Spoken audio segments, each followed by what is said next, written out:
আমরা সোয়াদিঘি ও সহযোগী খাল সংস্কার কমিটির পক্ষ থেকে আমরা এসডিও সাহেব এবং এক্সিকিউটিভ ইঞ্জিনিয়ার ইরিগেশন আমরা ডেপুটেশন দিলাম। আমাদের ডেপুটেশনের প্রধান কথা হলো যে সরকার যে ঘোষণা করেছিল, সেচ দপ্তর যে ঘোষণা করেছিল যে খালটা গত বছর সোয়াদিঘি কাটা হয়েছিল সে খাল মাপ অনুযায়ী সংস্কার হয়নি।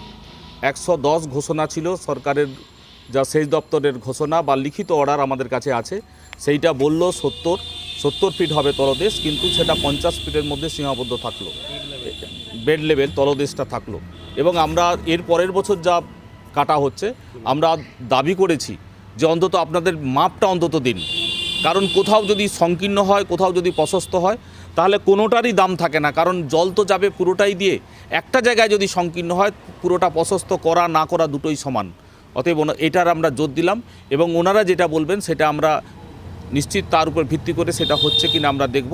এবং যদি অতি কম হয় আমাদের দাবি, আমাদের আন্দোলন থাকবে, একটা মিনিমাম যেটা দরকার, যেটা না হলে জল বেরোবে না এবং কৃষির জন্য আসবে না, তার ব্যবস্থা করা, এই কথা আমরা বললাম।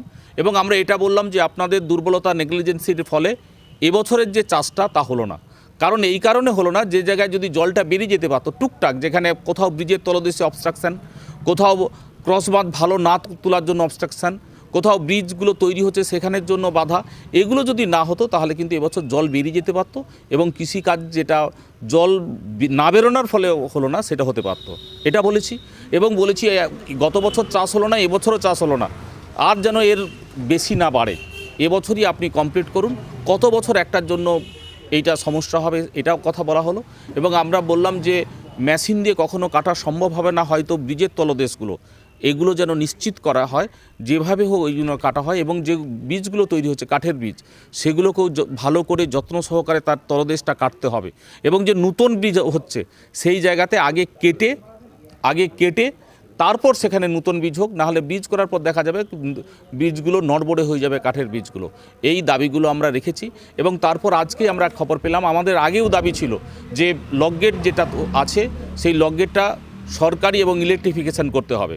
এবং এটা আমরা বলতে পারি, একবার আমরা ডেপুটেশন দিতে সময় এটা বলেছিলাম, সম্ভবত 12ই ফেব্রুয়ারি, সেদিনই বলেছিলেন আপনারা এটা ভালো পয়েন্ট বলছেন। তারপরে দেখলাম ডিএমের কাছে চর্চা হলো, যে ডিএমের মিটিংয়ে যে ওইটা তারা হয়েছে। আজকে আমরা খবর নিলাম, আমরা খবর নিতে উনি ফোন করে জানালেন, বললেন যে জানুয়ারির মধ্যে ওটা কাজ করার একটা প্রক্রিয়া শুরু হবে, যাতে বৈদ্যুতিকরণ হয় এবং সরকার যাতে অপারেট করে, নিয়ন্ত্রণ করে, তার ব্যবস্থা হবে। আমরা বললাম ওটাকেও সারাতে হবে, কারণ ওই লকগেট সারানোর জন্য আরেক বছর চাষের ক্ষতি করা যাবে না। এবং যত সুইলিস আছে সেগুলো যাতে রিপেয়ার হয় সেটার কথা বলা হয়েছে।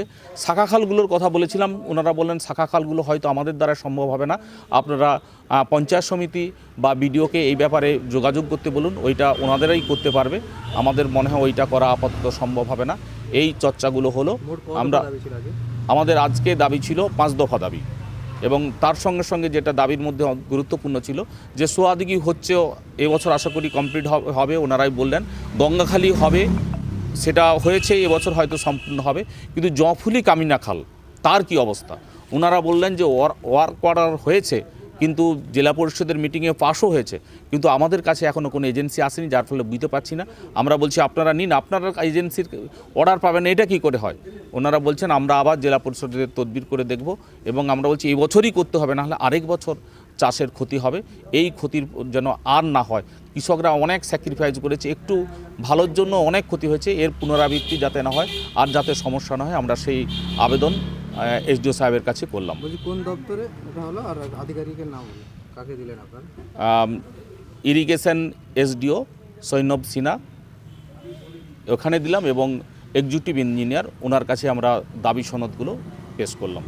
আমার নাম আর কি? আমার নাম নবেন্দু ঘোড়া, আহ্বায়ক সোয়াদিঘি ও সহযোগী খাল সংস্কার কমিটি। নেতৃত্ব কারা কারা দিচ্ছে এখানে? নেতৃত্ব আমরা সকলেই আছি, তাহলেও বলা যেতে পারে আমাদের চিত্তবাবু, চিত্ত জানা আছেন, কর্ণধর বেরা, কর্ণধরবাবু আছেন প্রদীপ পাল আছেন, এবং আমাদের গোকুলবাবু, আসুন সামনের দিকে আসুন, এনারা আছেন, আরও আছে। আমি সকলের নাম কিভাবে ক্রমান্বয়ে বলবো তো খুব সমস্যা হবে, আমরা অনেকেই আছি। নামটা বলুন আপনার। আমার নাম নবেন্দু ঘোড়া, আহ্বায়ক সোয়াদিঘি ও সহযোগী খাল সংস্কার কমিটি।